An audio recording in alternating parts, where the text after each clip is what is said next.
Hello everyone, welcome to my channel Srinivi Studies. இன்னைக்கு நான் power sharing சாப்டரில் next topic பார்க்கலாம். அதாவது அக்கமடேஷன் இன் பெல்ஜியம். ஓகேங்களா, ஸ்ரீலங்காவில் வந்துட்டு நிறைய ப்ராப்ளம்ஸ் வந்துச்சு அப்படின்ட்டு சொன்னேன்னா அது காரணம் என்ன, சிங்களாக்கும் தமிழ் பீப்புளுக்கும் வந்துட்டு நிறையா கான்ஃப்ளிக்ட் வந்தது. அதில் வந்துட்டு சிவில் வாரும் வந்தது. இது எல்லாத்தையும் போன வீடியோவில் சொல்லியிருந்தேன்.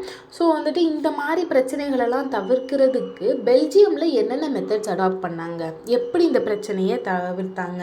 ஏன்னா இங்கேயும் மெஜாரிட்டி டச் பீப்புள் இருக்காங்க, அப்புறம் ஃப்ரெண்ட்ஸ் பீப்புள் இருக்காங்க. இவங்க ரெண்டு பேருக்கு இடையில வந்துட்டு நிறையா கிளாஷஸ்லாம் நடந்துக்கிட்டு இருந்தது அப்படின்ட்டு போன வீடியோவில் சொல்லியிருந்தேன். ஓகேங்களா, ஸோ வந்துட்டு இவங்க எப்படி இந்த பிரச்சனைகளெல்லாம் சால்வ் பண்ணாங்க அப்படிங்கிறதுக்கு என்ன எப்படி சால்வ் பண்ணாங்க அப்படிங்கிறத பார்க்கலாம். ஓகேங்களா, ஸோ அன்லைக் ஸ்ரீலங்காவில் அவங்க என்ன பண்ணாங்க, ஒரு சிங்களா பீப்புள் மட்டும் அவங்களோட இதை மட்டும் கன்சிடர் பண்ணாங்க.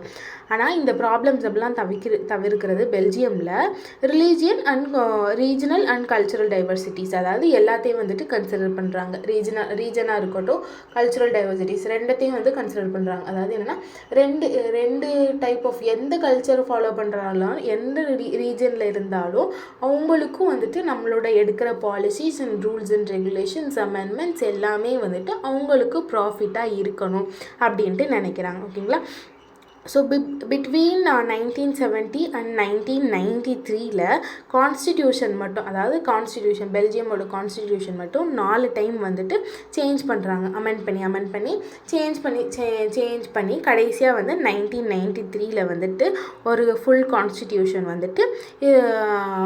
கொடுக்குறாங்க. ஓகேங்களா, அதோட அந்த கான்ஸ்டிடியூஷன் சேஞ்ச் பண்ணி இது பண்ணுறது அதுக்கு மெயினான காரணம் என்ன அப்படின்னா, every one to live together within the same country, அதாவது எல்லாரும் ஒரே கண்ட்ரியில் வாழணும், ஒற்றுமையாக வாழணும் அப்படிங்கிறது தான் இதோட மெயின் இன்டென்ஷன். ஓகேங்களா, ஸோ பெல்ஜியன் மாடல், அதாவது இங்கே ஒரு 4 மாடல் கொடுத்துருக்காங்க. அந்த கான்ஸ்டிடியூஷனோட 4 மாடல் கொடுத்துருக்காங்க. அது என்னன்னு பார்ப்போம். Constitution prescribes that the number of French and Dutch speaking ministers shall be equal in this central government. ஓகேங்களா, no single community can make decisions unilaterally. ஓகேங்களா, இது ஃபர்ஸ்ட் ஒன். என்னென்னா சென்ட்ரல் கவர்மெண்ட்டில் மினிஸ்டர்ஸ் அப்படின்ட்டு இருப்பாங்களா, ஸோ அந்த மினிஸ்டர்ஸ் என்னென்னா எவ்வளோ டச் ஸ்பீக்கிங் மினிஸ்டர் இருக்காங்களோ அதே அளவு ஃப்ரெஞ்ச் ஸ்பீக்கிங் மினிஸ்டர்ஸும் இருக்கணும் அப்படிங்கிற மாதிரி சொல்கிறாங்க. அது மட்டும் இல்லாமல் எந்த ஒரு டெசிஷனாக இருந்தாலும் ஒரே கம்யூனிட்டி ஆஃப் பீப்புள் சிங்கிளாக எடுத்துட முடியாது. அது 2 கம்யூனிட்டி, அதாவது ஃப்ரெஞ்ச் ஸ்பீக்கிங் டச் ஸ்பீக்கிங் ரெண்டு பேரையும் ரெண்டு பேரும் டிஸ்கஸ் பண்ணி தான் ஒரு டெசிஷன் எடுக்க முடியும் அப்படிங்கிற மாதிரி சொல்கிறாங்க. தனித்துவமாக எந்த ஒரு முடிவையும் அந்த கண்ட்ரியில் கவர்மெண்ட்னால எடுக்க முடியாது. ரெண்டு சாராரையும் பேச வச்சு ரெண்டு இதையும் டிஸ்கஷன் பண்ணி தான் எந்த ஒரு முடிவாக இருந்தாலும் எடுக்க முடியும் அப்படின்ட்டு சொல்கிறாங்க. ஓகேங்களா, அடுத்து many powers of the central government have been given to the state government of 2 regions of the country. The state government are not subordinate to the central government. அதாவது என்னன்னா பவர் அப்படிங்கிறது சென்ட்ரல் கவர்மெண்ட்டில் மட்டுமே இல்லாமல், இப்போ இந்தியா இருக்குன்னா இந்தியாவோட power central government prime minister கையில் மட்டுமே இல்லாமல் ஸ்டேட் கையிலையும் இருக்கணும். அதாவது சீஃப் மினிஸ்டர்ஸ் கையிலையும் இந்த பவர்ஸ் இருக்கணும் அப்படின்ட்டு சொல்கிறாங்க. ஓகேங்களா, அதே மாதிரி பெல்ஜியமில் கொண்டு வராங்க. சென்ட்ரல் கவர்மெண்ட் மட்டுமே இல்லாமல் ஸ்டேட் கவர்மெண்ட்க்கும் பவர் கொடுக்குறாங்க. ரீஜனல் லெவல்லையும் பவர்ஸ் கொடுக்குறாங்க. அது மட்டும் இல்லாமல் இந்த ஸ்டேட் கவர்மெண்ட், அந்த ரீஜனல் லெவலில் இருக்குது பார்த்தீங்களா கவர்மெண்ட், அந்த கவர்மெண்ட் எப்போதுமே அந்த சென்ட்ரல் கவர்மெண்ட்டுக்கு அடிமை கிடையாது. அது வாட்டுக்கு அந்த ரீஜனல் லெவல் கவர்மெண்ட் அது இஷ்டத்துக்கு இது பண்ணலாம், அது இஷ்டத்துக்கு செயல்படலாம். பட் எப்போதுமே சென்டருக்கும் ஸ்டேட்டுக்கும் கனெக்ஷன் இருக்கும். ஆனால் அதே சமயம் இவங்க உங்களுக்கு அடிமை கிடையாது. அதாவது சென்ட்ரல் கவர்மெண்ட்டுக்கு ஸ்டேட் கவர்மெண்ட் எப்போதுமே அடிமை கிடையாது அப்படிங்கிற மாதிரி சொல்கிறாங்க. ஓகேங்களா, அடுத்து Brussels has a separate government in which both the community have equal representation. The French speaking people accepted equal representation in the Brussels because the Dutch speaking community has accepted the equal representation in the central government. ப்ரூசெல்ஸ் அதாவது Belgium, ஹோலாக பெல்ஜியமுக்கு ஒரு control, ஒரு government இருக்கான், ப்ரூசெல்ஸ்க்கு ஒரு government இருக்கும். ஓகேங்களா. ப்ரூசெல்ஸில் என்னென்னா வந்துட்டு both the communities, ஃப்ரெஞ்சுக்கும் டச்சுக்கும் என்னென்னா ஈக்குவல் ரெப்ரசன்டேஷன்ஸ் இருக்குது. அதாவது ஃப்ரெஞ்ச் பீப்புள் இத்தனை பேர் ரெப்ரசன்டேட்டிவாக இருக்காங்கன்னா டச் பீப்புளும் அதே percentage of the people should be there is representative. ஓகேங்களா. அதே மாதிரி இருக்காங்க. அப்புறம் என்ன சொல்கிறாங்கன்னா ஒரு சென்டென்ஸ் இருக்குது. இந்த சென்டென்ஸ் வந்து ரொம்ப முக்கியம். The French speaking people accepted equal representation in the Brussels because the Dutch speaking community has accepted equal representation in the central government. Already சொல்லியிருக்கேன், சென்ட்ரல் கவர்மெண்ட்டில் அதாவது ஹோல் பெல்ஜியமில் யார் மெஜாரிட்டி? Touch speaking. ப்ரூசெல்ஸில் யார் மெஜாரிட்டி?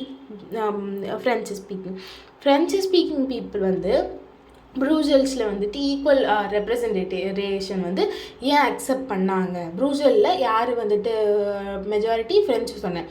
ஃப்ரெஞ்சு ஸ்பீக்கிங் பீப்புள் வந்து ப்ரூசெல்ஸில் ஏன் வந்துட்டு majority ஏன் வந்துட்டு ஈக்குவல் ரெப்ரசன்டேஷன் அக்செப்ட் பண்ணாங்கன்னா, ஏன்னா அதுக்கு காரணம் என்னென்னா டச்சு ஸ்பீக்கிங் பீப்புள் மெஜாரிட்டியாக இருக்கிற ஏரியா பெல்ஜியமில் வந்துட்டு ஃப்ரெஞ்சு ஸ்பீக்கிங் டச் ஸ்பீக்கிங் வந்து ஈக்குவல் ரெப்ரசன்டேஷனாக இருக்காங்கல்ல. ஸோ டச்சு ஸ்பீக்கிங் வந்துட்டு பெல்ஜியமில் ஃப்ரெஞ்சையும் வந்து ஈக்குவலாக அக்செப்ட் பண்ணதுனால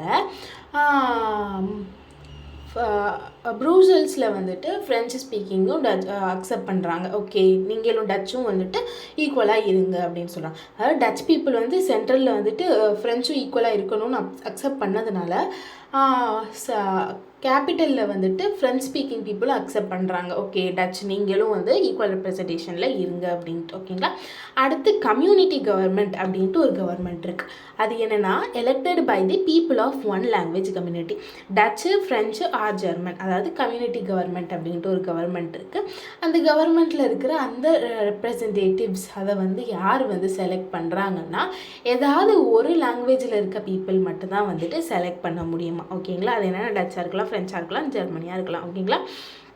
இந்த கம்யூனிட்டி கவர்மெண்ட்டுக்கு வந்துட்டு என்ன பவர் இருக்குது அப்படின்னா cultural, it has the power regarding cultural, educational and language issues. ஓகேங்களா. அது வந்து ஷார்ட் ஃபார்மாக மெமரைசேஷனுக்காண்டி செல் அப்படின்ட்டு சொல்லலாம். ஓகேங்களா. கல்ச்சுரல், எஜுகேஷ்னல் அண்ட் லாங்குவேஜ் இந்த ரிலேட்டடான இஷ்யூஸ்க்கு வந்துட்டு இந்த கம்யூனிட்டி கவர்மெண்ட்டுக்கு வந்துட்டு பவர் இருக்குது அப்படின்ட்டு சொல்கிறாங்க. ஓகேங்களா.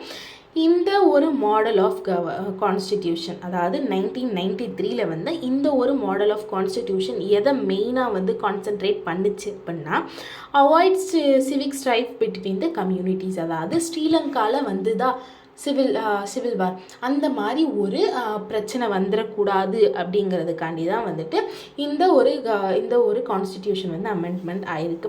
அப்போ இந்த மாதிரி அமெண்ட்மெண்ட் ஆகிட்டு இந்த மாதிரி கான்ஸ்டிடியூஷன்லாம் வந்ததுக்கப்புறம் யூரோப்பியன் யூனியன் அப்படின்னு ஒன்று வந்துட்டு நிறைய, அதாவது யூரோப்பியன் கண்ட்ரீஸ்லாம் சேர்ந்துட்டு யூரோப்பியன் யூனியன் அப்படின்ற ஒன்று ஆர்கனைஸ் பண்ணியிருக்காங்க. அந்த ஆர்கனைஸ் பண்ண டைமில் என்னென்னா வந்துட்டு ஹெட் குவார்ட்டராக ப்ரூசெல்ஸை செலக்ட் பண்ணியிருக்காங்க. ஹெட் குவார்ட்டர்ஸாக எதை செலக்ட் பண்ணியிருக்காங்க? ப்ரூசெல்ஸை செலக்ட் பண்ணியிருக்காங்க. அந்த பில்டிங் பாருங்கள். ஓகேங்களா. இதுதான் வந்துட்டு அந்த யூரோப்பியன் பார்லிமெண்ட் அண்ட் ப்ரூசெல்ஸ். ஓகேங்களா. இதுதான் வந்து அந்த பில்டிங். ஓகேங்களா. அவ்வளோதான். இதோட இந்த வீடியோ முடிஞ்சு. உங்களுக்கு இந்த வீடியோ பிடிச்சிருந்தா லைக் பண்ணுங்கள், ஷேர் பண்ணுங்கள், சப்ஸ்கிரைப் பண்ணுங்கள். தேங்க்யூ.